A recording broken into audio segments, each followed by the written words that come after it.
ਵਾਹਿਗੁਰੂ ਜੀ ਕਾ ਖਾਲਸਾ, ਵਾਹਿਗੁਰੂ ਜੀ ਕੀ ਫਤਿਹ।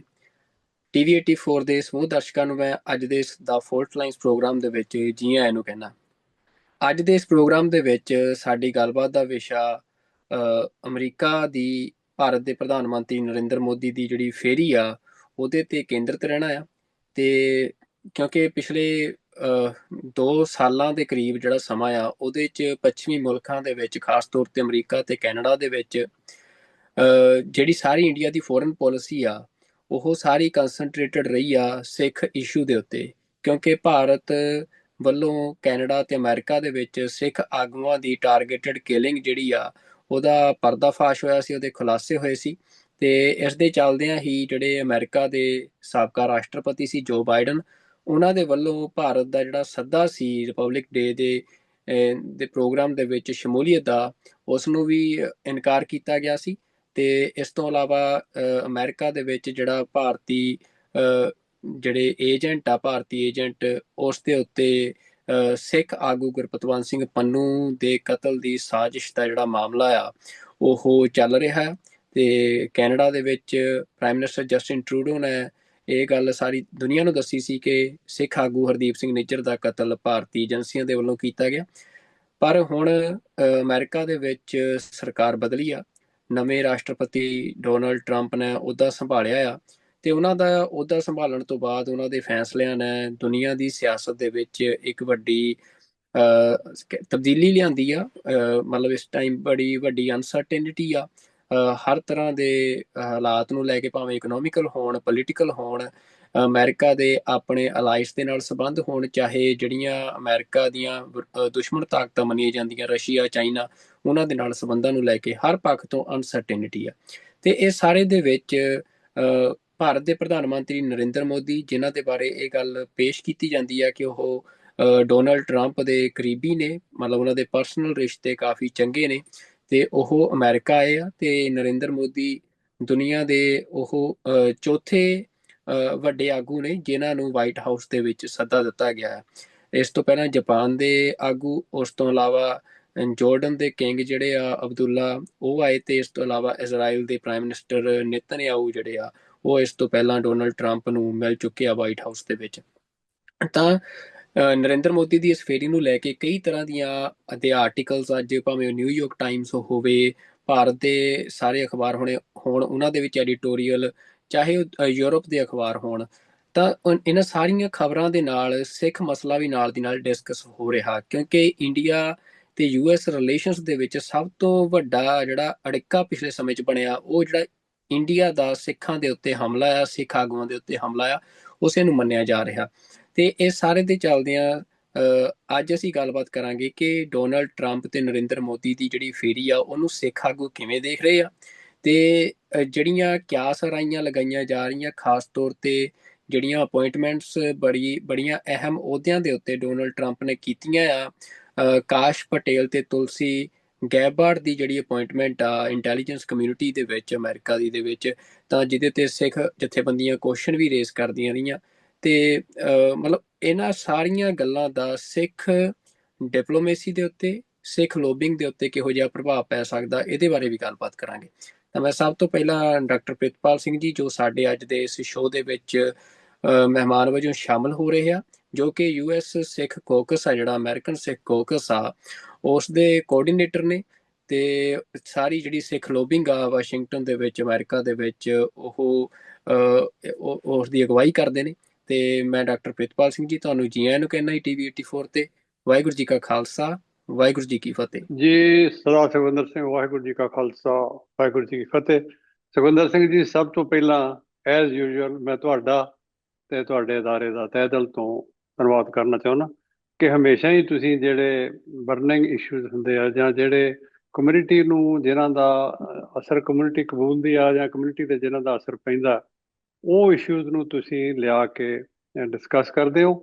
ਔਰ ਤੁਹਾਡਾ ਚੈਨਲ ਜਿਹੜਾ ਉਹ ਰਸਤਾ ਵੀ ਦਿਖਾਉਂਦਾ ਕਿ ਇਨ ਫਿਊਚਰ ਸਾਨੂੰ ਕੀ ਕਰਨਾ ਚਾਹੀਦਾ, ਜਾਂ ਸਿੱਖ ਕਿੱਦਾਂ ਸੋਚਦੇ ਆ। ਤੁਹਾਨੂੰ ਮੈਂ ਤੁਹਾਡਾ ਇੱਕ ਵਾਰ ਫਿਰ ਧੰਨਵਾਦ ਕਰਦਾ। ਬਹੁਤ ਧੰਨਵਾਦ ਜੀ ਡਾਕਟਰ ਸਾਹਿਬ। ਤੇ ਮੈਂ ਆਪਣੇ ਪਹਿਲੇ ਸਵਾਲ ਤੇ ਆਉਣਾ, ਕਿਉਂਕਿ ਇਹ ਸਵਾਲ ਸਿੱਖਾਂ ਦੇ ਮਨਾਂ 'ਚ ਇਸ ਟਾਈਮ ਚੱਲ ਰਿਹਾ ਆ। ਪਿਛਲੇ ਕੁਝ ਸਾਲਾਂ, ਲਗਭਗ 2 ਸਾਲਾਂ ਦੇ ਵਿੱਚ ਸਿੱਖਾਂ ਨੂੰ ਇੱਕ ਆਸ ਜਾਗੀ ਸੀ ਅਮਰੀਕਨ ਐਡਮਿਨਿਸਟ੍ਰੇਸ਼ਨ ਦੇ ਪੱਖ ਤੋਂ ਕਿ ਜਿਹੜਾ ਸਿੱਖ ਕੇਸ ਆ ਉਹਨੂੰ ਸੀਰੀਅਸਲੀ ਕੰਸੀਡਰ ਕੀਤਾ ਜਾ ਰਿਹਾ, ਕਿਉਂਕਿ ਇੰਡੀਆ ਦਾ ਜਿਹੜਾ ਸਿੱਖਾਂ ਦੇ ਉੱਤੇ ਅਟੈਕ ਆ ਉਹ ਜਗ ਜ਼ਾਹਰ ਹੋ ਗਿਆ ਸੀ ਤੇ ਅਮਰੀਕਨ ਐਡਮਿਨਿਸਟ੍ਰੇਸ਼ਨ ਜਿਹੜੀ ਆ ਇਹਦੇ ਤੇ ਕਾਫੀ ਸੀਰੀਅਸ ਨਜ਼ਰ ਆ ਰਹੀ ਸੀ। ਹੁਣ ਤੁਸੀਂ ਵੀ ਇੱਕ ਪ੍ਰੈਸ ਸਟੇਟਮੈਂਟ ਰਿਲੀਜ਼ ਕੀਤੀ ਆ, ਜਿਹੜੀ ਗੁਰਦੁਆਰਾ ਕਮੇਟੀਆਂ ਨੇ ਅਮਰੀਕਾ ਦੀਆਂ ਉਹਨਾਂ ਦੀਆਂ ਤੇ ਤੁਹਾਡੀ ਸਿੱਖ ਕੌਕਸ ਦੇ ਵੱਲੋਂ ਇੱਕ ਸਾਂਝੀ ਪ੍ਰੈਸ ਸਟੇਟਮੈਂਟ ਆਈ ਜਿਹਦੇ ਤੁਸੀਂ ਡੋਨਲਡ ਟਰੰਪ ਨੂੰ ਇਹ ਅਪੀਲ ਕੀਤੀ ਆ ਕਿ ਉਹ ਸਿੱਖ ਕੇਸ ਨੂੰ ਉਸੇ ਗੰਭੀਰਤਾ ਦੇ ਨਾਲ ਕੰਟੀਨਿਊ ਕਰਨ ਜਿਸ ਗੰਭੀਰਤਾ ਦੇ ਨਾਲ ਪਿਛਲੀ ਐਡਮਿਨਿਸਟ੍ਰੇਸ਼ਨ ਕਰ ਰਹੀ ਸੀ। ਪਰ ਜਿਹੋ ਜਿਹਾ ਮਾਹੌਲ ਬਣ ਰਿਹਾ, ਮਤਲਬ ਜਿਹੋ ਜਿਹੀਆਂ ਅਪਾਇੰਟਮੈਂਟਸ ਹੋਈਆਂ ਨੇ ਐਡਮਿਨਿਸਟ੍ਰੇਸ਼ਨ ਦੇ ਵਿੱਚ ਡੋਨਲਡ ਟਰੰਪ ਦੀ ਦੇ ਵਿੱਚ, ਤੇ ਜਿਸ ਤਰੀਕੇ ਦਾ ਡੋਨਲਡ ਟਰੰਪ ਦਾ ਬਿਹੇਵੀਅਰ ਆ, ਖਾਸ ਤੌਰ ਤੇ ਕਹਿਣਾ ਹੋਵੇ ਅਨਸਰਟੇਨਿਟੀ ਵਾਲਾ, ਤੇ ਮੋਦੀ ਦੇ ਨਾਲ ਰਿਲੇਸ਼ਨਸ ਨੇ, ਮਤਲਬ ਕਿਹਾ ਜਾਂਦਾ ਕਿ ਕਾਫੀ ਕਲੋਜ਼ ਰਿਲੇਸ਼ਨਸ ਨੇ, ਤੇ ਮੋਦੀ ਨੂੰ ਇਨਵਾਈਟ ਕੀਤਾ ਗਿਆ ਵਾਈਟ ਹਾਊਸ ਦੇ ਵਿੱਚ, ਚੌਥੇ ਵੱਡੇ ਲੀਡਰ ਆ ਜਿਹੜੇ ਆ ਰਹੇ ਆ।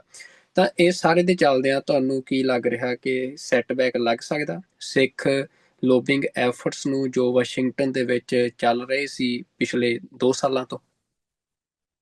ਤੁਹਾਡਾ ਜਿਹੜਾ ਸਵਾਲ ਹੈ ਭਾਵੇਂ ਤੁਸੀਂ ਮਿੰਟ ਡੇਢ ਮਿੰਟ 'ਚ ਹੀ ਕੀਤਾ, ਪਰ ਇਹਦਾ ਜਿਹੜਾ ਸਪੈਕਟਰਮ ਆ ਉਹ ਬਹੁਤ ਵੱਡਾ ਆ ਔਰ ਕਾਫੀ ਇਹਦਾ ਜਵਾਬ ਜਿਹੜਾ ਹੈਗਾ ਇਹ ਖੁੱਲ੍ਹਾ ਜਵਾਬ ਦੇਣਾ ਪਏਗਾ। ਮੈਂ ਸਭ ਤੋਂ ਪਹਿਲਾਂ ਤਾਂ ਇਹ ਬੇਨਤੀ ਕਰਾਂਗਾ ਤੁਹਾਨੂੰ ਤੇ ਸਾਰੇ ਸੁਣਨ ਵਾਲਿਆਂ ਨੂੰ ਵੀ ਕਈ ਵਾਰੀ ਅਸੀਂ ਜਾਂ ਕੁਝ ਮੀਡੀਆ ਹਾਊਸਸ ਵੀ ਇਦਾਂ ਦੇ ਹੈਗੇ ਆ ਜਿਹੜੇ ਗੱਲ ਨੂੰ ਬਹੁਤ ਜ਼ਿਆਦਾ ਫੈਲਾ ਕੇ ਇੱਕ ਹਾਈਪ ਕ੍ਰੀਏਟ ਕਰਦੇ ਵੀ ਹੁਣ ਜਿਹੜਾ ਅਮਰੀਕਾ ਆ ਉਹਨੇ ਆਹ ਕਰ ਦੇਣਾ, ਅਮਰੀਕਾ ਨੇ ਹੁਣ ਖਾਲਿਸਤਾਨ ਬਣਾ ਦੇਣਾ। ਸੋ ਬੀ ਰੀਅਲ, ਅਸਲੀਅਤ ਦੇ ਨੇੜੇ ਰਹੀਏ ਆਪਾਂ, ਤੇ ਜਿਹੜੇ ਕੰਮ ਅਸੀਂ ਪਿਛਲੇ ਸਮੇਂ 'ਚ ਕੀਤੇ ਆ ਜਾਂ ਜਿਸ ਤਰ੍ਹਾਂ ਵੀ ਐਡਮਿਨਿਸਟ੍ਰੇਸ਼ਨ ਦੇ ਨਾਲ ਅਸੀਂ ਰਾਬਤਾ ਰੱਖਿਆ ਉਹਦੇ ਨੇੜੇ ਰਹਿ ਕੇ ਸਾਨੂੰ ਉਹਦੀ ਲਾਈਟ ਵਿੱਚ ਹੀ ਸਾਰਾ ਕੁਝ ਦੇਖਣਾ ਚਾਹੀਦਾ। ਤੁਸੀਂ ਦੇਖੋ, ਆਪਾਂ ਜੇ ਗੱਲ ਸ਼ੁਰੂ ਤੋਂ ਹੀ ਕਰੀਏ, ਸਭ ਤੋਂ ਪਹਿਲਾਂ ਤਾਂ ਅਸੀਂ ਜਿਹੜੇ ਫਾਈਵ ਆਈਜ਼ ਕੰਟਰੀ ਆ ਇਹਨਾਂ ਦਾ ਧੰਨਵਾਦ ਕਰਦੇ ਹਾਂ ਕਿ ਇਹਨਾਂ ਨੇ ਜਿਹੜਾ ਇਸ਼ੂ ਆ ਉਹ ਸਾਹਮਣੇ ਲਿਆਂਦਾ ਤੇ ਜਿਹੜਾ ਪ੍ਰਾਈਮ ਮਿਨਿਸਟਰ ਜਸਟਿਨ ਟਰੂਡੋ ਨੇ ਉਹਨਾਂ ਨੇ ਪਾਰਲੀਮੈਂਟ 'ਚ ਖੜੇ ਹੋ ਕੇ ਹਿੰਦੁਸਤਾਨ ਦੀ ਸਰਕਾਰ ਨੂੰ ਦੋਸ਼ੀ ਐਲਾਨਿਆ। ਪਰ ਉਹਦੇ ਵਿੱਚ ਇਹ ਗੱਲ ਸਾਨੂੰ ਯਾਦ ਰੱਖਣੀ ਚਾਹੀਦੀ ਆ ਕਿ ਪ੍ਰਾਈਮ ਮਿਨਿਸਟਰ ਟਰੂਡੋ ਜਿਹੜੇ ਉਹ ਇਕੱਲੇ ਨਹੀਂ ਸੀਗੇ। ਅਮਰੀਕਾ, ਕੈਨੇਡਾ, ਬਾਕੀ ਜਿਹੜੇ 3 ਕੰਟਰੀ ਹੋ ਰਿਹਾ, ਉਹ ਸਾਰਿਆਂ ਦਾ ਇਹਦੇ ਵਿੱਚ ਇਹਨਾਂ ਨੂੰ ਸਹਿਯੋਗ ਸੀ। ਨਾਲ ਦੀ ਨਾਲ ਮੈਂ ਜਿੰਨੀ ਦੇਰ ਮੈਂ ਗੱਲ ਕਰਾਂ, ਮੈਂ ਸਰੋਤਿਆਂ ਨੂੰ ਵੀ ਇਹ ਬੜੀ ਨਿਮਰਤਾ ਸਹਿਤ ਬੇਨਤੀ ਕਰਾਂਗਾ ਕਿ ਜਦੋਂ ਵੀ ਕੋਈ ਵਰਤਾਂਤ ਚੱਲ ਰਿਹਾ, ਜਿਹੜੀ ਗਲੋਬਲ ਸਿਚੁਏਸ਼ਨ ਹੈ ਉਹਨੂੰ ਜ਼ਰੂਰ ਧਿਆਨ 'ਚ ਰੱਖਿਆ ਜਾਵੇ ਵੀ ਸਾਰੀ ਦੁਨੀਆ 'ਚ ਇਸ ਵੇਲੇ ਕੀ ਵਾਪਰਿਆ, ਅਮਰੀਕਾ ਦੇ ਕੀ ਇੰਟਰਸਟ ਆ, ਸਿੱਖਾਂ ਦੇ ਕੀ ਇੰਟਰਸਟ ਆ, ਅਮਰੀਕਾ ਦਾ ਸਿੱਖਾਂ ਪ੍ਰਤੀ ਕੀ ਰਵੱਈਆ। ਜਿਹੜੀ ਤੁਸੀਂ ਗੱਲ ਕੀਤੀ ਨਾ ਵੀ ਇੱਥੇ ਜਿਹੜੀਆਂ ਅਪਾਇੰਟਮੈਂਟਸ ਹੋ ਰਹੀਆਂ ਜਿਨ੍ਹਾਂ ਨੂੰ ਕੋਈ ਸਾਡੇ ਸਮੇਤ ਬਹੁਤੇ ਲੋਕ ਜਿਹੜੇ ਪਸੰਦ ਨਹੀਂ ਕਰਦੇ ਵੀ ਉਹ ਇੰਡੀਆ ਪੱਖੀ ਹੋ ਜਾਣਗੇ ਜਾਂ ਨਾ ਹੋ ਜਾਣਗੇ, ਮੇਰਾ ਆਪਣਾ ਵਿਸ਼ਵਾਸ ਇਹ ਆ ਕਿ ਜਿਹੜਾ ਅਮਰੀਕਾ ਦਾ ਕਾਨੂੰਨ ਆ, ਲਾਅ ਆਫ ਦਾ ਲੈਂਡ ਆ, ਜਾਂ ਜਿਹੜੀ ਇੱਥੇ ਦੀ ਜੁਡੀਸ਼ਰੀ ਆ ਜਾਂ ਲੈਜਿਸਲੇਚਰ ਆ, ਉਹ ਮਤਲਬ ਕਿਸੇ ਇੱਕ ਬੰਦੇ ਦੇ ਥੱਲੇ ਨਹੀਂ ਹੈਗੀ, ਕਿਸੇ ਇੱਕ ਬੰਦੇ ਦੇ ਹੁਕਮ 'ਚ ਨਹੀਂ ਹੈਗੀ। ਉਹ ਮਤਲਬ ਇੰਡੀਪੈਂਡੈਂਟ ਨੇ, ਇੰਡੀਪੈਂਡੈਂਟਲੀ ਸੋਚਦੇ ਆ। ਪਿਛਲੇ ਸਮੇਂ 'ਚ ਆਪਾਂ ਦੇਖੀਏ, ਅਸੀਂ ਬੜੇ ਜ਼ਾਹਰਾ ਤੌਰ ਤੇ ਇਸ ਸਾਰੇ 2 ਸਾਲ ਦੇ ਸਿਸਟਮ ਦੇ ਵਿੱਚੋਂ ਅਸੀਂ ਸਿੱਖ ਕਾਕਸ ਕਮੇਟੀ ਵੱਲੋਂ, ਇੱਕ ਮੈਂ ਕਰੈਕਟ ਕਰਦਾ ਜਾਵਾਂ, ਜਿਹੜਾ ਮੈਂ ਕੋਆਰਡੀਨੇਟਰ ਹਾਂ ਸਿੱਖ ਕਾਕਸ ਕਮੇਟੀ ਦਾ ਕੋਆਰਡੀਨੇਟਰ, ਸਿੱਖ ਕਾਕਸ ਦੀ ਜਿਹੜੀ ਆ ਉਹਦੇ 2 ਕੋ ਚੇਅਰ ਨੇ, ਉਹਦੇ ਵਿੱਚ ਸਿਰਫ ਕਾਂਗਰਸਮੈਨ ਨਹੀਂ ਹੋ ਸਕਦੇ। ਅਸੀਂ ਸਾਡੀ ਇੱਕ ਸਿੱਖ ਕਾਕਸ ਕਮੇਟੀ ਆ ਜਿਹਨੂੰ ਮੈਂ ਕੋਆਰਡੀਨੇਟ ਕਰਦਾ। ਮੈਂ ਕਹਿ ਰਿਹਾ ਸੀ ਸਾਨੂੰ ਇਹਨਾਂ ਅਪਾਇੰਟਮੈਂਟਸ ਦਾ ਇੰਨੀ ਚਿੰਤਾ ਨਹੀਂ ਕਰਨੀ ਚਾਹੀਦੀ। Law of the land prevail ਕਰਦਾ ਹਮੇਸ਼ਾ। ਪਿਛਲੇ ਐਡਮਿਨਿਸਟ੍ਰੇਸ਼ਨ ਜਿਹੜੇ ਕਮਲਾ ਹੈਰਿਸ ਇੱਥੋਂ ਦੇ ਵਾਈਸ ਪ੍ਰੈਜ਼ੀਡੈਂਟ ਸੀਗੇ, ਉਹ ਇੰਡੀਅਨ ਓਰੀਜਨ ਦੇ ਸੀਗੇ, ਪਰ ਉਹ ਸੋ ਮਚ ਹੀ ਕਰ ਸਕੇ। ਸੋ ਜਦੋਂ ਕੋਈ ਚੀਜ਼ ਸਾਹਮਣੇ ਆਉਂਦੀ ਆ, ਪਲੱਸ ਉਸ ਲਈ ਗਲੋਬਲ ਸਿਚੁਏਸ਼ਨ ਕੀ ਆ ਤਾਂ ਅਮਰੀਕਾ ਦਾ ਇੰਟਰਸਟ ਕੀ ਆ, ਇਹ ਸਾਰੀਆਂ ਚੀਜ਼ਾਂ ਇਕੱਠੀਆਂ ਹੀ ਚੱਲਣਗੀਆਂ। ਉਹਦੇ ਨਾਲ ਹੀ ਜਿਹੜਾ ਸਾਰਾ ਬਰਤਾਂਤ ਆ ਉਹ ਸਿਰਜਿਆ ਜਾਵੇਗਾ। ਇਹਦੇ ਵਿੱਚ ਸਾਡਾ ਕੀ ਫਰਜ਼ ਬਣਦਾ? ਸਾਡਾ ਫਰਜ਼ ਇਹ ਬਣਦਾ ਕਿ ਅਸੀਂ ਜਿਹੜੇ ਇੱਥੇ ਦੇ ਲਾਅ ਮੇਕਰ ਨੇ, ਐਕਚੁਅਲੀ ਲਾਅ ਮੇਕਰਸ ਹੀ ਹੈ ਨਾ ਜਿਹੜੇ ਤੁਹਾਡੀ ਗੱਲ ਨੂੰ ਅੱਗੇ ਲੈ ਕੇ ਜਾਂਦੇ, ਚਾਹੇ ਕਾਂਗਰਸ ਦੇ ਵਿੱਚ, ਚਾਹੇ ਉਹ ਸੈਨੇਟ ਹੋਵੇ ਚਾਹੇ ਕਾਂਗਰਸ ਹੋਵੇ। ਕਾਂਗਰਸ ਦੇ ਵਿੱਚ ਸਾਡਾ ਇੱਕ ਕੰਗਰੈਸ਼ਨਲ ਕਾਕਸ ਆ, ਸਿੱਖ ਕੰਗਰੈਸ਼ਨਲ ਕਾਕਸ ਆ। ਸਾਡਾ ਪਿਛਲੇ 7-8 ਸਾਲ ਤੋਂ ਲਗਾਤਾਰ ਯਤਨ ਰਿਹਾ ਕਿ ਜਿਹੜੇ ਸਿੱਖ ਇਸ਼ੂਜ਼ ਨੇ ਜਿਨ੍ਹਾਂ ਦਾ ਸਾਡੇ ਤੇ ਤਸ਼ੱਦਦ ਹੋਇਆ, 1984 ਦਾ ਜਿਹੜਾ ਸਾਕਾ ਸਾਡੇ ਤੇ ਵਰਤਾਇਆ ਗਿਆ, ਉਸ ਵਰਤਾਂਤ ਨੂੰ ਅਸੀਂ ਲਗਾਤਾਰ ਉਠਾ ਰਹੇ ਹਾਂ। ਔਰ ਸਾਰਾ ਕੁਝ ਹੋਣ ਦੇ ਬਾਵਜੂਦ ਵੀ ਹਿੰਦੁਸਤਾਨ ਦੀ ਸਰਕਾਰ ਵੀ ਉਦੋਂ ਉੱਥੇ ਹੀ ਸੀ। ਸਾਡੇ ਉਹ ਦੋਸਤ ਜਿਹੜੇ ਸਾਡੇ ਇਹਨਾਂ ਗੱਲਾਂ ਦਾ ਵਿਰੋਧ ਕਰਦੇ ਆ ਉਹ ਵੀ ਇੱਥੇ ਹੀ ਹੈਗੇ ਆ, ਕਿ ਜਿਹੜੇ ਉਹ ਕਹਿੰਦੇ ਸੀ ਵੀ ਇਹਨਾਂ ਨੇ 1984 ਦੇ ਉੱਪਰ ਕਦੀ ਗੱਲ ਨਹੀਂ ਕਰਨੀ। ਇਸ ਸਾਰਾ ਕੁਝ ਹੋਣ ਦੇ ਬਾਵਜੂਦ ਵੀ ਅਸੀਂ ਆਪਣੇ ਛੋਟੇ ਜਿਹੇ ਗਰੁੱਪ ਦੇ ਨਾਲ, ਥੋੜੇ ਬਹੁਤੇ ਯਤਨਾਂ ਦੇ ਨਾਲ, ਪਿਛਲੇ ਸਾਲ ਅਕਤੂਬਰ ਦੇ ਵਿੱਚ ਜਿਹੜਾ 1984 ਦਾ ਵਰਤਾਂਤ ਹੈ ਉਹਨੂੰ ਸਿੱਖ ਨਸਲਕੁਸ਼ੀ ਦੇ ਨਾਂ ਦੇ ਵਜੋਂ ਅਮਰੀਕਨ ਕਾਂਗਰਸ ਦੇ ਵਿੱਚ ਉਹ ਪੇਸ਼ ਕੀਤਾ ਗਿਆ। ਇਦਾਂ ਹੀ ਹੋਰ ਸਟੇਟਾਂ ਦੇ ਵਿੱਚ ਹੋਇਆ। ਸੋ ਮੈਂ ਇਹ ਕਹਿਣਾ ਚਾਹੁੰਦਾ ਕਿ ਤੁਹਾਨੂੰ ਆਪਣੇ ਜਿਹੜੇ ਯਤਨ ਆ, ਇੱਕ ਤਾਂ ਉਹ ਨਹੀਂ ਛੱਡਣੇ ਚਾਹੀਦੇ। ਇੱਕ ਜਿਹੜੀ ਸਿਚੁਏਸ਼ਨ ਆਲੇ ਦੁਆਲੇ ਪੈਦਾ ਹੋਈ ਹੈ ਉਹਨੂੰ ਤੁਹਾਨੂੰ ਧਿਆਨ 'ਚ ਰੱਖਣਾ ਚਾਹੀਦਾ ਤੁਹਾਨੂੰ।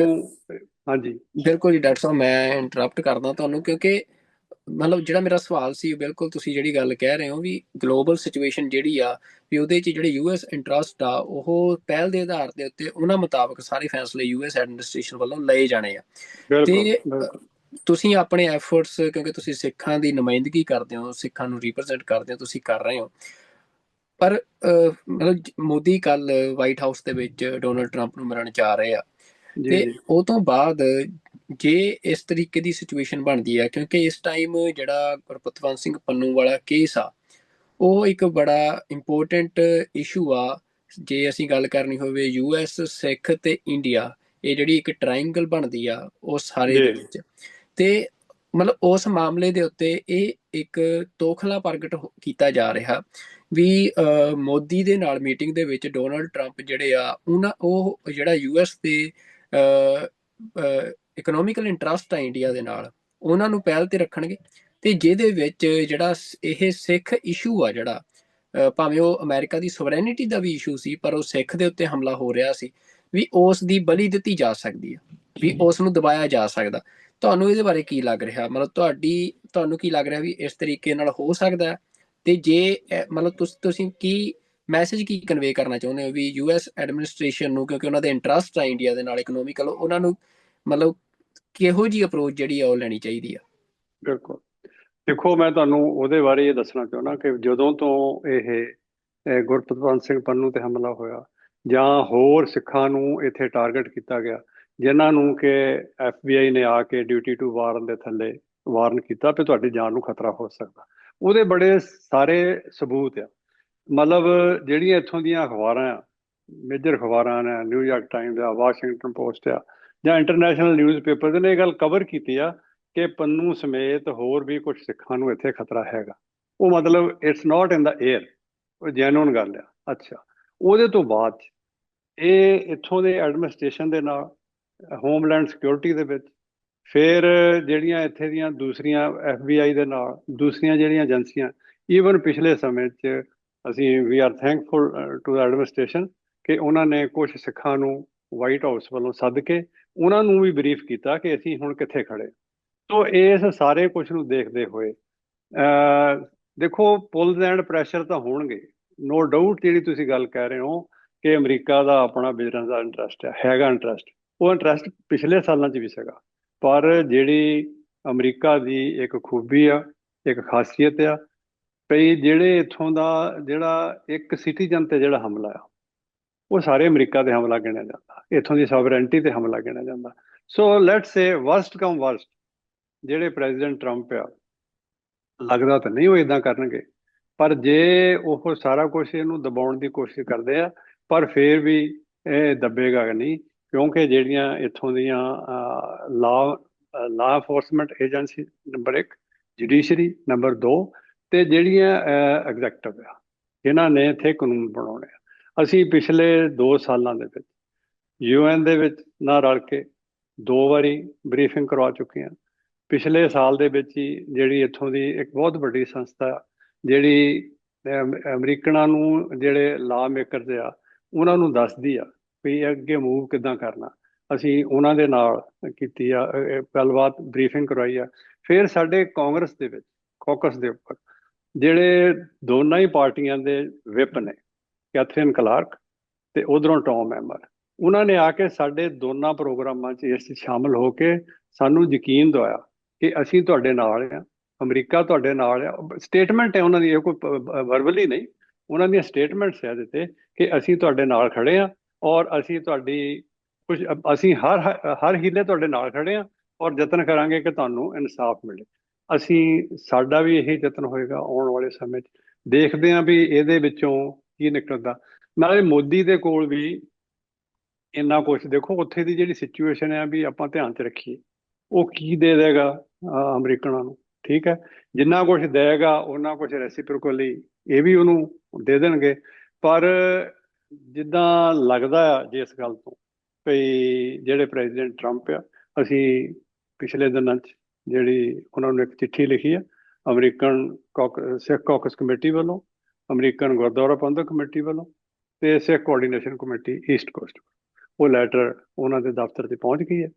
ਔਰ ਅਸੀਂ ਉਹਦੇ ਵਿੱਚ ਵੀ ਇਹ ਜ਼ਿਕਰ ਕੀਤਾ ਕਿ ਜਿਹੜੀ ਸਾਡੀ ਕਮਿਊਨਿਟੀ ਆ, ਸਭ ਤੋਂ ਪਹਿਲਾਂ ਅਸੀਂ ਗੱਲ ਕੀਤੀ ਆ ਅਮਰੀਕਨ ਸਿਟੀਜ਼ਨ ਆਪਣੀ ਸੋਵਰੈਨਿਟੀ ਦੀ, ਤੇ ਫਿਰ ਸਿੱਖਾਂ ਦੀ ਆਪਣੀ।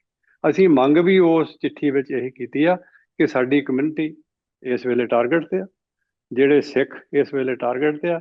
ਦੈਟ ਮੀਨਸ ਵੀ ਜਿਹੜਾ ਇਕੱਲੇ ਸਿੱਖ ਹੀ ਨਹੀਂ, ਜਿਹੜਾ ਅਮਰੀਕਾ ਦੀ ਸੋਵਰੈਨਿਟੀ ਆ, ਜਿਹਨੂੰ ਆਪਾਂ ਪ੍ਰਭੂ ਸੱਤਾ ਕਹਿ ਲਈਏ, ਤੇ ਜਿਹੜੀ ਇੱਥੋਂ ਦਾ ਜਿਹੜਾ ਹੈਗਾ ਲਾ ਆਫ ਦਾ ਲੈਂਡ ਆ, ਉਹਨੂੰ ਆਪਣਾ ਜਿਹੜਾ ਹੈਗਾ ਜਿਹੜਾ ਅਖਤਿਆਰ ਆ ਪੂਰਾ ਵਰਤਣਾ ਚਾਹੀਦਾ। ਔਰ ਮੈਨੂੰ ਪੂਰਾ ਯਕੀਨ ਹੈ, ਜਿਵੇਂ ਤੁਸੀਂ ਕਿਹਾ ਕਿ ਜਿਹੜਾ ਨਿਖਲ ਗੁਪਤੇ ਦੇ ਕੇਸ ਤੇ ਕੋਈ ਲੈ ਦੇ ਹੋ ਸਕਦੀ ਆ, ਮੈਨੂੰ ਨਹੀਂ ਲੱਗਦਾ। ਉਹਦੇ ਦੋ ਕਾਰਨ ਆ। ਇੱਕ ਤਾਂ ਜਿਹੜੀ ਇੱਥੇ ਦੀ ਜੁਡੀਸ਼ਰੀ ਆ ਫੁੱਲੀ ਇੰਡੀਪੈਂਡੈਂਟ ਹੈ। ਨੰਬਰ ਦੋ, ਜਿਹੜਾ ਸਦਰਨ ਡਿਸਟ੍ਰਿਕਟ ਹੈ ਨਿਊਯਾਰਕ ਦਾ, ਉਹ ਇਟਸ ਮੋਰ ਦੈਨ ਇੰਡੀਪੈਂਡੈਂਟ, ਬਹੁਤ ਸਖਤ ਡਿਸਟ੍ਰਿਕਟ ਹੈ। ਫਿਰ ਮੈਨੂੰ ਤਾਂ ਇਹ ਲੱਗਦਾ ਵੀ ਇਹਦੇ ਤੇ ਤਾਂ ਹੁਣ ਮੈਨੂੰ ਲੱਗਦਾ ਨਹੀਂ ਬਹੁਤਾ ਕੁਝ ਹੋ ਸਕੇ ਜਿਹੜੇ ਨਿਖਲ ਗੁਪਤਾ ਵਾਲੇ। ਆਈ ਥਿੰਕ ਜਿਹੜਾ ਵਿਕਾਸ ਯਾਦਵ ਆ ਉਹਦੇ ਤੇ ਜੇ ਆਪਾਂ ਇੰਡੀਆ ਦੀਆਂ ਅਖਬਾਰਾਂ 'ਚ ਨਿਗਾਹ ਮਾਰੀਏ ਜਾਂ ਉੱਥੇ ਦਾ ਜਿਹੜਾ ਵਰਤਾਂਤ ਜਿਹੜਾ ਉਹ ਸਿਰਜ ਰਿਹਾ, ਉਹ ਸ਼ਾਇਦ ਉਹ ਸੌਦਾ ਕਰਨਗੇ ਤਾਂ ਉਹ ਸਾਨੂੰ ਤਾਂ ਇਹ ਹੋ ਪਿਆ ਵੀ ਉਹਨੂੰ ਦੇਣਗੇ। ਅਸੀਂ ਮੰਗ ਵੀ ਇਹੀ ਕੀਤੀ ਹੈ ਕਿ ਜਿਹੜੇ ਵੀ ਇਸ ਗੱਲ ਦੇ ਦੋਸ਼ੀ ਆ ਉਹਨਾਂ ਨੂੰ ਇੱਥੇ ਲਿਆ ਕੇ ਉਹਨਾਂ ਦੇ ਮੁਕੱਦਮਾ ਚਲਾਇਆ ਜਾਵੇ। ਨੰਬਰ ਦੋ, ਇਹਨਾਂ ਤੋਂ ਪ੍ਰਾਈਮ ਮਿਨਿਸਟਰ ਮੋਦੀ ਤੋਂ ਇਸ ਗੱਲ ਦੀ ਪੂਰੀ ਗਰੰਟੀ ਲਈ ਜਾਵੇ ਪੂਰੀ ਤਰ੍ਹਾਂ ਕਿ ਉਹ ਸਾਡੇ ਮੁਲਕ ਦੀ ਸਵਰੈਂਟੀ ਵੱਲ, ਸਾਡੇ ਸਿਟੀਜ਼ਨਸ ਵੱਲ ਕੋਈ ਕੈਰੀ ਅੱਖ ਨਾਲ ਨਹੀਂ ਦੇਖਣਗੇ। ਜੋ ਕੁਝ ਉਹਨਾਂ ਨੇ ਪਿਛਲੇ ਸਮੇਂ 'ਚ ਕਰ ਲਿਆ ਉਹਨਾਂ ਨੂੰ ਢੁਕਵੀਂ ਸਜ਼ਾ ਦਿੱਤੀ ਜਾਵੇ, ਤੇ ਜੋ ਕੁਝ ਅਸੀਂ ਚਾਹੁੰਦੇ ਆ ਉਹਦੇ ਹਿਸਾਬ ਦੇ ਨਾਲ ਅਮਰੀਕਾ ਜਿਹੜਾ ਇੰਡੀਆ ਆ ਉਹ ਬਿਹੇਵ ਕਰੇ।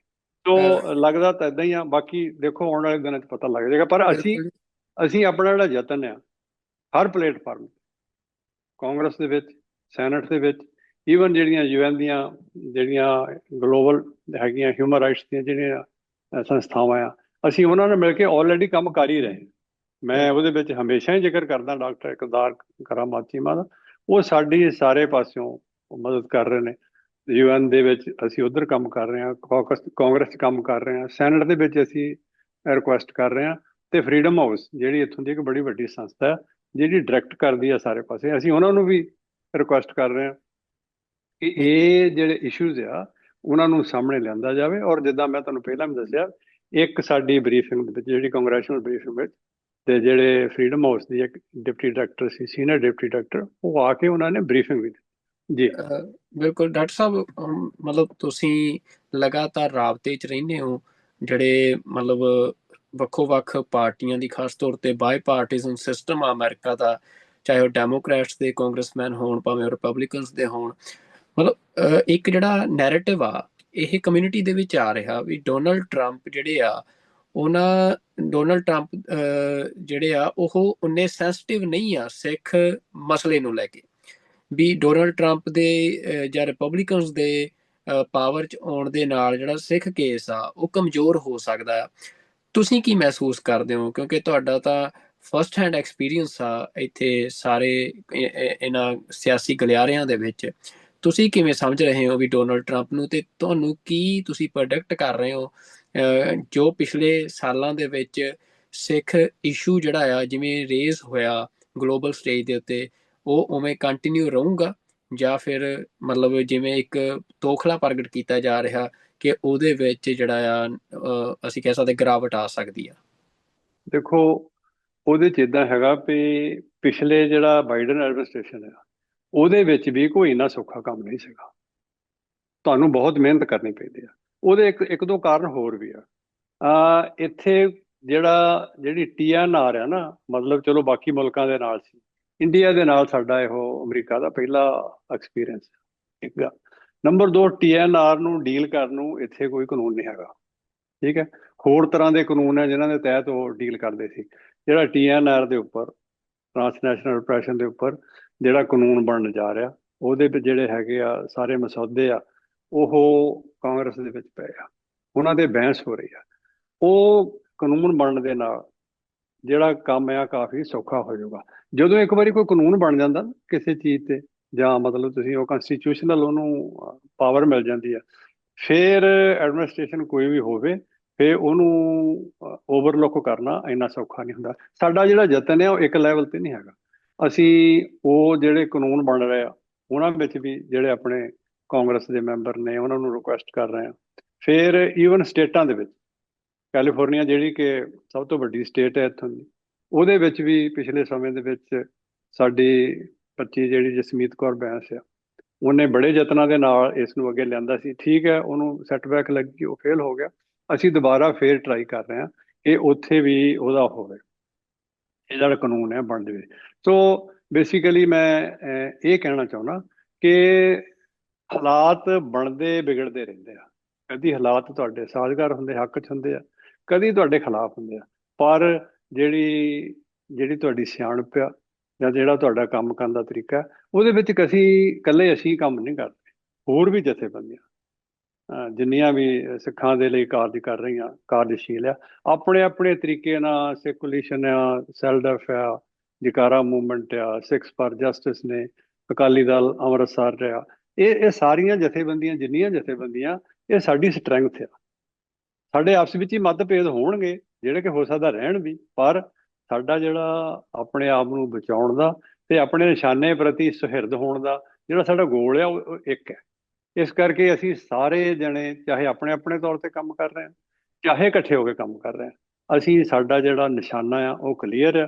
ਔਰ ਜਿੱਥੇ ਅਸੀਂ ਆਪਣੇ ਆਪ ਨੂੰ ਪ੍ਰੋਟੈਕਟ ਕਰਨ ਦੀ ਕੋਸ਼ਿਸ਼ ਕਰ ਰਹੇ ਹਾਂ, ਅਸੀਂ ਕਦੀ ਆਪਣੀ ਗੱਲ ਨਹੀਂ ਕਰਦੇ ਵੀ ਸਾਨੂੰ ਸਿੱਖਾਂ ਨੂੰ ਪ੍ਰੋਟੈਕਟ ਕੀਤਾ ਜਾਵੇ। ਨਹੀਂ, ਅਸੀਂ ਪਿਛਲੇ 300 ਸਾਲ 'ਚ ਇਹ ਸਾਰੀਆਂ ਸਿਚੁਏਸ਼ਨ ਨੂੰ ਡੀਲ ਕੀਤਾ। ਕਈ ਰਜੀਮ ਆਏ ਇੱਦਾਂ ਦੇ ਜਿੱਥੇ ਸਾਡੇ ਤੇ ਇਹਦੇ ਤੋਂ ਵੀ ਵੱਧ ਤਸ਼ੱਦਦ ਹੋਇਆ, ਅਸੀਂ ਉਹਨਾਂ ਨੂੰ ਡੀਲ ਕੀਤਾ। ਡੀਲ ਕਰਨ ਦਾ ਵੀ ਸਾਡਾ ਤਰੀਕਾ ਆਪਣਾ। ਜੇ ਕੋਈ ਨਹੀਂ ਡੀਲ ਹੋ ਸਕਦਾ ਕਿਸੇ ਪ੍ਰੋਪਰ ਸਮੇਂ ਤੇ ਸਾਡਾ ਇੱਕ ਆਪਣਾ ਵੀ ਜਸਟਿਸ ਸਿਸਟਮ ਹੈਗਾ ਜਿਹਦੇ ਨਾਲ ਅਸੀਂ ਡੀਲ ਕਰ ਲੈਂਦੇ ਹਾਂ। ਪਰ ਐਟ ਦਿਸ ਪੁਆਇੰਟ ਅਸੀਂ ਅਮਰੀਕਾ ਦੀ ਨਵੇਂ ਐਡਮਿਨਿਸਟ੍ਰੇਸ਼ਨ ਨੂੰ ਵੀ, ਜਿੱਥੋਂ ਸਾਨੂੰ ਪੂਰੀਆਂ ਆਸਾਂ ਕਿ ਇਹ ਜਿਹੜਾ ਮਸਲਾ ਜਿਹੜਾ ਖੜਾ ਹੋਇਆ, ਇਹਨੂੰ ਮਤਲਬ ਪਹਿਲ ਦੀ ਆਧਾਰ ਤੇ ਹੱਲ ਕੀਤਾ ਜਾਵੇ। ਇਹ ਇਕੱਲਾ, ਜਿੱਦਾਂ ਮੈਂ ਪਹਿਲਾਂ ਕਿਹਾ, ਮੈਂ ਦੁਬਾਰਾ ਇਹ ਫੇਰ ਕਹਿ ਰਿਹਾ ਵੀ ਇਹ ਇਕੱਲਾ ਸਾਡਾ ਸਿੱਖਾਂ ਦਾ ਇਸ਼ੂ ਨਹੀਂ ਹੈਗਾ। ਇਹ ਅਮਰੀਕਨ ਸੋਵਰੈਂਟੀ, ਹਰ ਅਮਰੀਕਨ ਦੇ ਜਿਹੜੇ ਅਧਿਕਾਰ ਆ ਉਹਦੇ ਤੇ ਹਮਲਾ ਆ। ਤੇ ਅਸੀਂ ਕਿਸੇ ਵੀ ਹੱਦ ਤੱਕ ਇਸ ਗੱਲ ਨੂੰ ਬਰਦਾਸ਼ਤ ਨਹੀਂ ਕਰਾਂਗੇ ਕਿ ਬਾਹਰੋਂ ਆ ਕੇ ਕੋਈ ਹਮਲਾਵਰ ਹੈ ਜਿਹੜਾ ਅਮਰੀਕਾ ਤੇ ਹਮਲਾ ਕਰਕੇ ਇੱਥੋਂ ਸਾਫ਼ ਬਚ ਕੇ ਨਿਕਲ ਜਾਏ। ਅਸੀਂ ਪਹਿਲੀਆਂ ਜਿਹੜੇ ਐਡਮਿਨਿਸਟ੍ਰੇਸ਼ਨ ਆ ਉਹਨਾਂ ਨੂੰ ਵੀ ਬੇਨਤੀ ਕੀਤੀ ਹੈ, ਨਵੇਂ ਐਡਮਿਨਿਸਟ੍ਰੇਸ਼ਨ ਨੂੰ ਵੀ ਅਸੀਂ ਚਿੱਠੀ ਲਿਖ ਕੇ ਵੀ ਜਾਂ ਹੋਰ ਸਾਧਨਾਂ ਰਾਹੀਂ ਵੀ ਅਸੀਂ ਯਤਨ ਕੀਤਾ ਵੀ ਆ ਔਰ ਕਰ ਵੀ ਰਹੇ ਹਾਂ। ਐਡਮਿਨਿਸਟ੍ਰੇਸ਼ਨ ਦੇ ਤੱਕ ਇਹ ਗੱਲ ਪਹੁੰਚਾਈ ਆ ਕਿ ਜਿਹੜਾ ਇਹ ਕੇਸ ਆ ਕਿਸੇ ਵੀ ਹੱਦ ਤੱਕ ਆਪਣੀ ਜਿਹੜੀ ਸੋਵਰੈਨਿਟੀ ਆ ਉਹਨੂੰ ਬਿਜ਼ਨਸ ਦੇ ਨਾਲ ਰਲਾ ਕੇ ਨਾ ਦੇਖਿਆ ਜਾਵੇ। ਸਭ ਤੋਂ ਪਹਿਲਾਂ ਜਿਹੜੀ ਆਪਣੀ ਪ੍ਰਭੂ ਸੱਤਾ ਆ ਉਹ ਕਾਇਮ ਕੀਤੀ ਜਾਵੇ। ਬਾਕੀ ਜਿਹੜੇ ਛੋਟੇ ਮੋਟੇ ਜਹਾਜ਼ਾਂ ਦੇ ਸੌਦੇ ਆ ਜਾਂ ਦੂਸਰੇ ਜਿਹੜੇ ਸਿਚੁਏਸ਼ਨ ਆ, ਇਹ ਤਾਂ ਸਮੇਂ ਨੇ ਆਪੇ ਹੀ ਹੱਲ ਹੋ ਜਾਂਦੀਆਂ। ਸੋ ਪ੍ਰਾਈਮ ਜਿਹੜਾ ਸਾਡਾ ਇਸ਼ੂ ਆ ਉਹ ਸੋਵਰੈਨਟੀ ਆ, ਕਿ ਸਾਡੀ ਸੋਵਰੈਨਟੀ ਤੇ ਕੋਈ ਅਟੈਕ ਨਾ ਕਰੇ। ਜੀ ਬਿਲਕੁਲ ਜੀ। ਡਾਕਟਰ ਸਾਹਿਬ, ਬਹੁਤ ਧੰਨਵਾਦ ਤੁਹਾਡਾ। ਜਿਹੜੀ ਇਹ, ਕਿਉਂਕਿ ਸਾਡੀ ਵੀ ਨਜ਼ਰ ਬਣੀ ਹੋਈ ਹੈ ਕਿ ਕੱਲ ਜਿਹੜੀ ਮੀਟਿੰਗ ਆ ਉਹਦੇ 'ਚ ਕੀ ਬਾਹਰ ਨਿਕਲ ਕੇ ਆਉਂਦਾ ਆ। ਇਸ ਟਾਈਮ ਸਾਰੀ ਦੁਨੀਆ ਦੇਖ ਰਹੀ ਹੈ ਖਾਸ ਤੌਰ 'ਤੇ ਇਸ ਮੀਟਿੰਗ ਨੂੰ, ਕਿਉਂਕਿ ਜਿਹੜਾ ਸਾਊਥ ਏਸ਼ੀਆ ਆ ਉਹ ਜੀਓ ਪੋਲੀਟਿਕਸ ਦਾ ਇਸ ਟਾਈਮ ਗੜ੍ਹ ਬਣਿਆ ਹੋਇਆ ਆ। ਅਤੇ ਇੰਡੀਆ ਜਿਹੜਾ ਆ ਉਹ ਉਸ ਦੀ ਜਿਹੜੀ ਐਡਮਿਨਿਸਟ੍ਰੇਸ਼ਨ ਆ ਉਹਦੀ ਉਸ ਜੀਓ ਪੋਲੀਟਿਕਸ ਦੇ ਵਿੱਚ ਇੱਕ ਬੜੀ ਵੱਡੀ ਇੰਪੋਰਟੈਂਸ ਆ। ਅਤੇ ਇਸੇ ਕਰਕੇ ਜਿਹੜਾ ਸਿੱਖ ਫੈਕਟਰ ਆ ਉਹ ਵੀ ਅੱਜ ਦੇ ਸਮੇਂ ਦੇ ਵਿੱਚ ਕਹਿਣਾ ਹੋਵੇ ਤਾਂ ਵਰਲਡ ਪੋਲੀਟਿਕਸ ਦੇ ਵਾਸਤੇ ਬੜਾ ਇੰਪੋਰਟੈਂਟ ਫੈਕਟਰ ਬਣ ਚੁੱਕਿਆ ਆ, ਕਿਉਂਕਿ ਸਿੱਖ ਉਸ ਖਿੱਤੇ ਦੇ ਵਿੱਚ ਇੱਕ ਵੱਡੇ ਦਾਅਵੇਦਾਰ ਨੇ। ਅਤੇ ਸਿੱਖਾਂ ਦੀ ਜਿਹੜੀ ਆਪਣੀ ਐਸਪੀਰੇਸ਼ਨ ਦੀ ਪੋਲੀਟਿਕਸ ਆ ਉਹ ਕਈ ਦਹਾਕਿਆਂ ਤੋਂ ਲਗਾਤਾਰ ਸਿੱਖ ਭਾਵੇਂ ਉਹ ਤਸ਼ੱਦਦ ਸਹਿ ਕੇ, ਜਬਰ ਸਹਿ ਕੇ, ਸਟੇਟਲੈਸ ਹੋਣ ਦੇ ਬਾਵਜੂਦ ਜਿਹੜੇ ਸਿੱਖਾਂ ਨੂੰ ਕੰਟੀਨਿਊ ਰੱਖ ਰਹੇ ਨੇ। ਤੇ ਜਿਵੇਂ ਡਾਕਟਰ ਸਾਹਿਬ ਹੋਰਾਂ ਦੇ ਨਾਲ ਗੱਲਬਾਤ ਹੋਈ ਹੈ ਸਾਡੀ ਕਿ ਕਿੰਨੇ ਲੰਮੇ ਸਮੇਂ ਤੋਂ ਜਿਹੜੇ ਐਫਰਟਸ ਨੇ, ਸਿੱਖ ਲੋਬਿੰਗ ਦੇ ਐਫਰਟਸ ਨੇ, ਰਿਲੇਸ਼ਨ ਬਣਾਉਣ ਦੇ ਐਫਰਟਸ ਨੇ, ਉਹ ਕੀਤੇ ਜਾਂਦੇ ਆ, ਲਗਾਤਾਰ ਚੱਲ ਰਹੇ ਆ, ਜਿਨ੍ਹਾਂ ਦੇ ਨਤੀਜੇ ਵੀ ਅਸੀਂ ਦੇਖਦੇ ਹਾਂ। ਪਰ ਕਿਉਂਕਿ ਡਾਕਟਰ ਸਾਹਿਬ ਨੇ ਜਿਹੜੀ ਬੜੀ ਅਹਿਮ ਗੱਲ ਕਹੀ ਆ ਵੀ ਤੁਹਾਡਾ ਕੰਮ ਜਿਹੜਾ ਹੁੰਦਾ ਯਤਨ ਕਰਨਾ ਹੁੰਦਾ, ਜਿਹੜੇ ਨਤੀਜੇ ਆਉਣੇ ਹੁੰਦੇ ਆ ਉਹਦੇ 'ਚ ਸਿਰਫ ਤੁਹਾਡੇ ਯਤਨ ਨਹੀਂ, ਹੋਰ ਬਹੁਤ ਸਾਰੇ ਫੈਕਟਰ ਜਿਹੜੇ ਆ ਉਹ ਉਹਨਾਂ ਨਤੀਜਿਆਂ ਤੇ ਅਸਰ ਪਾਉਂਦੇ ਆ। ਤੇ ਅੱਜ ਇੰਡੀਅਨ ਮੀਡੀਆ ਜਿਹੜਾ ਆ, ਜੇ ਉਹਦਾ ਅਨਾਲਿਸਿਸ ਅਸੀਂ ਕਰੀਏ, ਜੋ ਅੱਜ ਰਿਪੋਰਟਾਂ ਲੱਗੀਆਂ ਨੇ ਇੰਡੀਅਨ ਮੀਡੀਆ ਦੇ ਵਿੱਚ, ਤਾਂ ਉਹ ਸਾਰੇ ਦੇ ਵਿੱਚੋਂ ਇਹ ਗੱਲ ਪ੍ਰੋਮੀਨੈਂਸ ਦੇ ਨਾਲ ਦੇਖਣ ਨੂੰ ਮਿਲ ਰਹੀ ਆ ਕਿ ਇੰਡੀਅਨ ਮੀਡੀਆ ਸਾਰੇ ਉਸ ਟਰਾਂਸਨੈਸ਼ਨਲ ਰਿਪਰੈਸ਼ਨ ਦੇ ਮਾਮਲੇ ਨੂੰ, ਜਿਹਦੇ ਕਰਕੇ ਇੰਡੀਆ ਤੇ ਯੂਐਸ ਦੇ ਰਿਲੇਸ਼ਨਸ ਦੇ ਵਿੱਚ ਇੱਕ ਵੱਡੀ ਖਟਾਸ ਪੈਦਾ ਹੋਈ ਆ ਪਿਛਲੇ ਸਮੇਂ 'ਚ, ਉਹ ਸਾਰੇ ਮਾਮਲੇ ਨੂੰ ਜਿਵੇਂ ਕਹਿਣਾ ਹੋਵੇ ਵੀ ਉਹਦਾ ਜ਼ਿਕਰ ਤੱਕ ਨਹੀਂ ਕਰ ਰਹੇ, ਵੀ ਉਹਨਾਂ ਨੂੰ ਲੱਗ ਰਿਹਾ ਵੀ ਇਹ ਕੋਈ ਮਸਲਾ ਹੀ ਨਹੀਂ ਆ, ਇਹਦੇ ਬਾਰੇ ਗੱਲ ਹੀ ਨਹੀਂ ਹੋਣੀ ਚਾਹੀਦੀ ਆ। ਪਰ ਜਿਹੜਾ ਨਿਊਯਾਰਕ ਟਾਈਮਸ ਦੀ ਜਿਹੜੀ ਬਰੀਫਿੰਗ ਲੱਗੀ ਆ, ਜਾਂ ਫਿਰ ਸੀਬੀਸੀ ਦੀ ਜਿਹੜੀ ਬਰੀਫਿੰਗ ਲੱਗੀ ਆ, ਇਸ ਤੋਂ ਪਹਿਲਾਂ ਜਾਂ ਯੂਰੋਪੀਅਨ ਨਿਊਜ਼ਪੇਪਰਸ ਦੇ ਵਿੱਚ ਜਿੰਨੀ ਥਾਵਾਂ ਦੇ ਉੱਤੇ ਆਰਟੀਕਲਸ ਲੱਗੇ ਨੇ ਮੋਦੀ ਤੇ ਟਰੰਪ ਦੀ ਮੀਟਿੰਗ ਬਾਰੇ, ਉਹਦੇ 'ਚ ਹਰ ਆਰਟੀਕਲ ਦੇ ਵਿੱਚ ਜਿਹੜਾ ਸਿੱਖ ਫੈਕਟਰ ਆ, ਜਿਹੜਾ ਇੰਡੀਆ ਦਾ ਟਰਾਂਸਨੈਸ਼ਨਲ ਰਿਪਰੈਸ਼ਨ ਆ, ਅਮਰੀਕਾ ਦੀ ਸੋਵਰੈਨਿਟੀ ਤੇ ਅਟੈਕ ਆ, ਉਹਦਾ ਜ਼ਿਕਰ ਹੋਇਆ ਤੇ ਉਹਨੂੰ ਇੱਕ ਇੰਪੋਰਟੈਂਟ ਕੜੀ ਮੰਨਿਆ ਜਾ ਰਿਹਾ ਮੋਦੀ ਤੇ ਟਰੰਪ ਦੀ ਮੀਟਿੰਗ ਦੇ ਵਿੱਚ। ਤਾਂ ਕੱਲ ਇਸ ਮੀਟਿੰਗ ਦੇ ਵਿੱਚ ਡੋਨਲਡ ਟਰੰਪ ਕਿਸ ਤਰੀਕੇ ਦਾ ਐਟੀਟਿਊਡ ਲੈਂਦੇ ਆ, ਕਿਉਂਕਿ ਡੋਨਲਡ ਟਰੰਪ ਭਾਵੇਂ ਮਤਲਬ ਅਮਰੀਕਾ ਨੂੰ ਗ੍ਰੇਟ ਬਣਾਉਣ ਦੇ ਨੈਰੇਟਿਵ ਦੇ ਉੱਤੇ ਸੱਤਾ 'ਚ ਆਏ ਆ ਤੇ ਉਹੋ ਜਿਹੇ ਫੈਸਲੇ ਕਰ ਰਹੇ ਆ, ਪਰ ਨਾਲ ਦੀ ਨਾਲ ਇੱਕ ਸਟਰੋਂਗ ਨੈਸ਼ਨਲਿਸਟ ਅਪਰੋਚ ਵੀ ਜਿਹੜੀ ਆ ਡੋਨਲਡ ਟਰੰਪ ਨੇ ਉਹ ਸ਼ੋਅ ਕੀਤੀ ਆ ਵੀ ਮੇਰੇ ਲਈ ਜਿਹੜਾ ਅਮਰੀਕਾ ਆ, ਉਹਦੇ ਨਾਗਰਿਕ ਆ, ਉਹਨਾਂ ਦੇ ਇੰਟਰਸਟ ਸਭ ਤੋਂ ਪਹਿਲ ਦੇ ਉੱਤੇ ਆ। ਤਾਂ ਇਸੇ ਦੇ ਚੱਲਦਿਆਂ ਹੁਣ ਜਿਹੜਾ ਇਹ ਅਟੈਕ ਇੰਡੀਆ ਨੇ ਕੀਤਾ ਸੀ ਅਮਰੀਕਾ ਦੀ ਸੋਵਰੈਨਿਟੀ ਤੇ, ਉਹਦੇ ਤੇ ਡੋਨਲਡ ਟਰੰਪ ਕੀ ਐਟੀਟਿਊਡ ਲੈਂਦੇ ਆ, ਇਹ ਦੇਖਣ ਵਾਲੀ ਗੱਲ ਹੋਵੇਗੀ। ਕੱਲ ਤੱਕ ਇਹ ਗੱਲਾਂ ਸਪਸ਼ਟ ਹੋ ਜਾਣਗੀਆਂ। ਤੇ ਸਾਡੇ ਨਾਲ ਜੁੜਨ ਦੇ ਲਈ ਡਾਕਟਰ ਸਾਹਿਬ ਤੁਹਾਡਾ ਬਹੁਤ ਧੰਨਵਾਦ। ਤੇ ਟੀਵੀ 84 ਮੈਂ ਇਹ ਗੱਲ ਇੱਕ ਵਾਰੀ ਫੇਰ ਕਹਿਣੀ ਚਾਹੁੰਦਾ, ਸਾਰੀਆਂ ਆਪਣੇ ਜਿੰਨੇ ਸਰੋਤੇ ਉਹਨਾਂ ਨੂੰ ਬੇਨਤੀ ਦੇ ਰੂਪ ਵਿੱਚ, ਇੱਕ ਤਾਂ ਅਸੀਂ ਹਾਈਪ ਕ੍ਰੀਏਟ ਨਾ ਕਰੀਏ, ਕੋਈ ਵੀ ਲੋੜ ਤੋਂ ਵੱਧ ਅਸਲੀਅਤ ਦੇ ਲਾਗੇ ਰਹੀਏ, ਔਰ ਸਾਰੀਆਂ ਜਥੇਬੰਦੀਆਂ ਜਿਹੜੀਆਂ ਇਸ ਸਿਲਸਿਲੇ ਵਿੱਚ ਇਸ ਦਿਸ਼ਾ 'ਚ ਕੰਮ ਕਰ ਰਹੀਆਂ, ਸਾਰੀਆਂ ਸਤਿਕਾਰ ਦੀਆਂ ਪਾਤਰ ਹੈ। ਅਸੀਂ ਇਕੱਠੇ ਹੋ ਕੇ, ਜੇ ਇਕੱਠੇ ਨਹੀਂ ਹੋ ਸਕਦੇ, ਕਮ ਸੇ ਕਮ ਇੱਕ ਕਾਮਨ ਮਿਨੀਮਮ ਅੰਡਰਸਟੈਂਡਿੰਗ ਬਣਾ ਕੇ, ਇਸ ਲਈ ਸਾਡੀ ਕਮਿਊਨਿਟੀ ਦੀ ਹੋਂਦ ਦਾ ਸਵਾਲ, ਸਾਡੇ ਨਿਸ਼ਾਨੇ ਦਾ ਸਵਾਲ, ਤਾਂ ਕਿ ਅਸੀਂ ਕਿਤੇ ਉਹਦੇ ਵਿੱਚ ਥਿੜਕ ਨਾ ਜਾਈਏ। ਤੇ ਦੂਸਰੀ ਗੱਲ ਇਹ ਆ ਕਿ ਜਿਸ ਤਰ੍ਹਾਂ ਦੇ ਵੀ ਹਾਲਾਤ ਸਾਹਮਣੇ ਆਉਣਗੇ, ਉਹਨਾਂ ਨਾਲ ਅਸੀਂ, ਮੈਂ ਜਿੱਦਾਂ ਪਹਿਲਾਂ ਹੀ ਕਿਹਾ ਵੀ ਪਿਛਲੇ 300 ਸਾਲ 'ਚ ਸਾਡੇ ਤੇ ਇਹ ਤੋਂ ਵੀ ਭਿਆਨਕ ਹਾਲਾਤ ਰਹੇ ਆ ਸਾਡੇ ਤੇ, ਅਸੀਂ ਹਰ ਹਾਲਾਤ ਨੂੰ, ਹਰ ਚੈਲੰਜ ਨੂੰ ਖਿੜੇ ਮੱਥੇ ਕਬੂਲਿਆ ਔਰ ਉਹਨੂੰ ਰਿਸਪੌਂਡ ਵੀ ਕੀਤਾ। ਤੇ ਅਖੀਰ ਦੇ ਵਿੱਚ ਮੈਂ ਜਿੰਨੇ ਈਸਟ ਕੋਸਟ ਦੀਆਂ ਸੰਸਥਾਵਾਂ ਮੋਦੀ ਦੇ ਆਉਣ ਤੇ, ਇਹਨਾਂ ਦੀ ਮੀਟਿੰਗ ਤੇ ਜਿਹੜਾ ਕੱਲ੍ਹ ਨੂੰ ਰੋਸ ਮੁਜ਼ਾਹਰਾ ਕਰ ਰਹੀਆਂ, ਉਹਨਾਂ ਸਾਰਿਆਂ ਨੂੰ ਬੇਨਤੀ ਕਰਦਾ। ਮੈਂ ਵਿਸ਼ੇਸ਼ ਤੌਰ ਤੇ ਜ਼ਿਕਰ ਕਰਾਂਗਾ ਭਾਈ ਹਿੰਮਤ ਸਿੰਘ ਦਾ, ਜਿਹੜੇ ਕਿ ਹਮੇਸ਼ਾ ਦੀ ਤਰ੍ਹਾਂ ਇੱਕ ਬਹੁਤ ਹੀ ਹਿੰਮਤੀ ਸਿੰਘ ਨੇ ਸਾਡੇ। ਉਹ ਸਿੱਖਸ ਫਾਰ ਜਸਟਿਸ ਵਾਲੇ ਜਾਂ ਦੂਸਰੀਆਂ ਜਿੰਨੀਆਂ ਜਥੇਬੰਦੀਆਂ, ਅਮਰੀਕਨ ਗੁਰਦੁਆਰਾ ਪ੍ਰਬੰਧਕ ਕਮੇਟੀ, ਲੋਕਲ ਸਿੱਖ ਸੰਸਥਾਵਾਂ, ਸਾਰੀਆਂ ਰਲ ਕੇ ਯਤਨ ਕਰ ਰਹੀਆਂ ਮੁਜ਼ਾਹਰੇ ਵਾਸਤੇ। ਤੇ ਸਾਡੀ ਵੀ ਬੇਨਤੀ ਆ ਈਸਟ ਕੋਸਟ ਦੀਆਂ ਸੰਗਤਾਂ ਨੂੰ ਕਿ ਇਸ ਮੁਜ਼ਾਹਰੇ ਦੇ ਵਿੱਚ ਵੱਧ ਤੋਂ ਵੱਧ ਪਹੁੰਚ ਕੇ ਆਪਣੀ ਜਿਹੜੀ ਸਟਰੈਂਥ ਆ ਉਹ ਸ਼ੋਅ ਕੀਤੀ ਜਾਵੇ, ਔਰ ਆਪਣੇ ਜਿਹੜੇ ਕਦਮ ਆ ਆਪਣੇ ਨਿਸ਼ਾਨੇ ਦੇ ਪ੍ਰਤੀ ਵਧਾਏ ਜਾਣ। ਔਰ ਜਿਹੜੀ ਆਪਣੀ ਸਾਡੇ ਤੇ, ਅਸੀਂ ਇਸ ਲਈ ਆਪਣੇ ਆਪ ਨੂੰ ਇਕੱਲੇ ਸਿੱਖਾਂ ਦੇ ਤੌਰ ਤੇ ਨਾ ਪੇਸ਼ ਕਰੀਏ, ਅਸੀਂ ਅਮਰੀਕਨ ਆ, ਅਮਰੀਕਾ ਦੀ ਤੇ ਹਰ ਖਤਰਾ ਜਿਹੜਾ ਉਹ ਹਰ ਅਮਰੀਕਨ ਤੇ ਖਤਰਾ, ਉਹਦਾ ਸਾਰੇ ਜਣੇ ਅਸੀਂ ਰਲ ਕੇ ਮੁਕਾਬਲਾ ਕਰੀਏ, ਤਾਂ ਕਿ ਕੱਲ੍ਹ ਨੂੰ ਇਕੱਲਾ ਇੰਡੀਆ ਹੀ ਨਹੀਂ, ਕੋਈ ਹੋਰ ਵੀ ਦੁਸ਼ਮਣ ਮੁਲਕ ਜੇ ਅਮਰੀਕਾ ਦੀ ਵਾਹ ਵੱਲ ਦੇਖਦਾ ਤੇ ਅਸੀਂ ਚਟਾਨ ਵਾਂਗ ਖੜੇ। ਇਹਨਾਂ ਸ਼ਬਦਾਂ ਦੇ ਨਾਲ ਜੀ ਮੈਂ ਕਹਿੰਦਾ ਵਾਹਿਗੁਰੂ ਜੀ ਕਾ ਖਾਲਸਾ, ਵਾਹਿਗੁਰੂ ਜੀ ਕਾ ਖਾਲਸਾ ਜੀ ਕੀ ਫਤਿਹ। ਡਾਕਟਰ ਸਾਹਿਬ ਧੰਨਵਾਦ ਤੁਹਾਡਾ ਬਹੁਤ ਬਹੁਤ। ਤੇ ਟੀਵੀ 84 ਦੇ ਸਾਰੇ ਦਰਸ਼ਕਾਂ ਦਾ ਵੀ ਬਹੁਤ ਧੰਨਵਾਦ। ਜਿਹੜੀ ਇਹ ਅਪਡੇਟ ਸੀ ਇਸ ਮੀਟਿੰਗ ਤੋਂ ਪਹਿਲਾਂ ਅਸੀਂ ਇਹ ਗੱਲਬਾਤ ਡਾਕਟਰ ਸਾਹਿਬ ਦੇ ਨਾਲ ਕੀਤੀ ਆ ਤੇ ਤੁਹਾਡੇ ਤੱਕ ਪਹੁੰਚਦੀ ਕੀਤੀ ਆ। ਅਗਲੇ ਪ੍ਰੋਗਰਾਮ ਦੇ ਵਿੱਚ ਕਿਸੇ ਹੋਰ ਮਹਿਮਾਨ ਦੇ ਨਾਲ ਕਿਸੇ ਹੋਰ ਮੁੱਦੇ ਤੇ ਤੁਹਾਡੇ ਅੱਗੇ ਹਾਜ਼ਰ ਹੋਵਾਂਗੇ। ਉਦੋਂ ਤੱਕ ਰੱਬ ਰਾਖਾ ਜੀ। ਵਾਹਿਗੁਰੂ ਜੀ ਕਾ ਖਾਲਸਾ, ਵਾਹਿਗੁਰੂ ਜੀ ਕੀ ਫਤਿਹ।